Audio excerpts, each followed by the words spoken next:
దుఃఖం నాట్యంగా మార్చబడింది, ప్రభు ఓదార్చాడు. మరి ఎన్నిసార్లు ప్రార్థన చేస్తున్నాం? ఎన్ని సమస్యల కొరకు ఈ సమస్యలు తీరాలయ్యా అని ప్రార్థన చేస్తున్నాం. ఈ రోజున మన ప్రార్థనలో యథార్థత ఉండాలి. మనం చేసే ప్రార్థనలో ఆయన చిత్తం ఉండాలి. మనం చేసే ప్రార్థనలో ఆయన కూడా కలిసి ఉండేటట్లుగా మన ప్రార్థన మార్చబడితే పరలోకం నుంచి జవాబు వెనువెంటనే నీ ఇంటికి దిగివచ్చునుగాక. ఆయన అంటున్నాడు, దుఃఖపడేవారు ధన్యులు, ధన్యులు, వారు ఓదార్చబడతారు. వెంటనే ఓదార్చబడ్డాడు హిజ్కియా, వెంటనే ఓదార్చబడింది హన్నా, వెంటనే ఓదార్చబడ్డాడు దావీదు.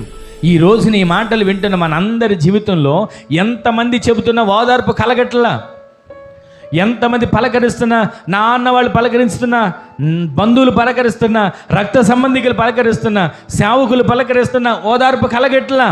ఈ రోజున ప్రభువు మాట్లాడుతున్నాడు, దుఃఖపడుతున్నావా? కలవరాల్లో ఉన్నావా?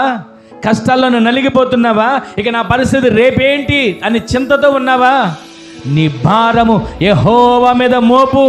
ఆయన అంటున్నాడు, నా యొద్దకు రండి ప్రయాసపడి భారము మోసుకొనుచున్న సమస్త జనులారా, నా యొద్దకు రండి, నేను మీకు ఏం కలుగు చేస్తాను? విశ్రాంతి కలుగు చేస్తాను. ఆయన విశ్రాంతి కలుగు చేసే దేవుడు. నీవు ఆత్మ విషయంలో దీనుడిగా మార్చబడాలి. నువ్వు దుఃఖంతో ఉన్నావు కదా, నీ దుఃఖం ఓదార్చబడాలంటే నీవు ప్రతి విషయంలో దేవునికి యథార్థవంతుడిగా మార్చబడాలి. నీవు దేవునితో నడిచేవానిగా మార్చబడాలి.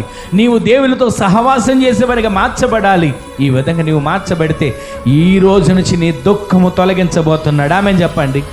ఈ రోజు నుంచి నీ దుఃఖం తొలగిపోబోతుంది. ఆమెను చెప్పండి.